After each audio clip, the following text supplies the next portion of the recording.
I really did not think a manga was gonna hit my feels that way. 3 Days of Happiness has got to be one of my best reads of 2021. I truly recommend it to anyone who's just getting started into manga.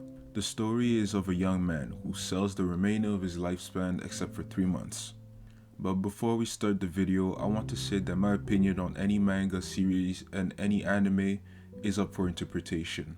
Therefore, feel free to let your opinions and thoughts known in the comment section. Like and subscribe for additional content, and yeah, enjoy the rest of the video. During these 3 months, you get to see the failures and accomplishments of the main character, Kusunoki. He's one that is pretty much living his life as a disappointment in the present. A feeling of disappointment that pretty much drove him to sell 30 years of his lifespan, which was pretty much all he had.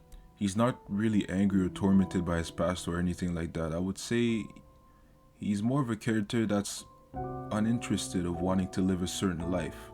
A life that doesn't really fulfill a standard of happiness. And I wouldn't call him greedy either, or ultra rich. I mean, he did sell his life, but he's got barely any financial gain to support himself, and he can pretty much only see the worst in things because of his circumstances and his mindset. Like, what would you do if you only had 3 months to live? Leave it in the comment section instead of whatever you want about the video. I want to see what you guys think. This story is actually a life lesson of its own. Kusunoki is then greeted by his observer, a person whose job is to take record of the people who sold their lifespan. She comes off as being kinda cold and uninterested about anything that doesn't involve her job, but later on develops a relationship with Kusunoki that puts to ground any romance anime that I've watched. I didn't even finish Rent a Girlfriend, don't even get it twisted. During those 3 months, they share their ideas, views on the world, and share personal stories. We gradually see her open up to him during their little conversations, like when Kusunoki was practicing to go on a date, or those little quiet rides on the scooter. To be honest, I was really shook by this turn of event. I walked into this manga thinking that I was gonna read a psycho, thrill, on the edge of my seat type of series, but I walked out enjoying the little things of life as if they were new. This manga, it's filled with these little moments, and it can really make you understand that life itself is not to be taken lightly. Yet, the plot and the ideas of the manga never really left my mind for some reason. I'm not too sure about this one, but I think the author wants to make a point that coping with the fear of death doesn't have to be so negative, and that you can do so by enjoying the little things of life. The intention that Miyagi gives to Kusunoki is incredible, and she pretty much leaves almost no information concerning the state of mind of the main character.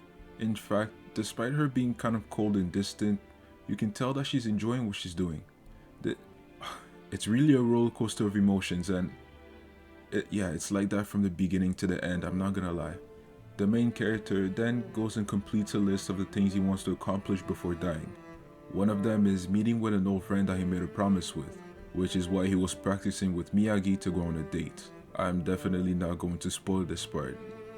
Go read the manga, you lazy rat. I honestly recommend this manga to anyone. The art style isn't too crazy either, and it's not too complicated, but one thing that I liked is that it revealed so much about what runs through the characters' minds.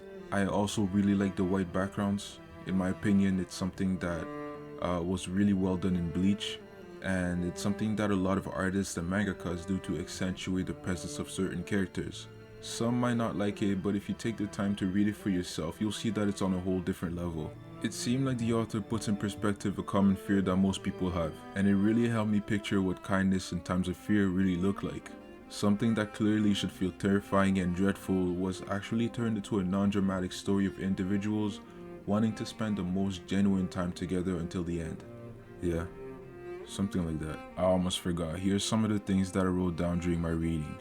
Enjoy the rest of the video. I'll catch you guys next time.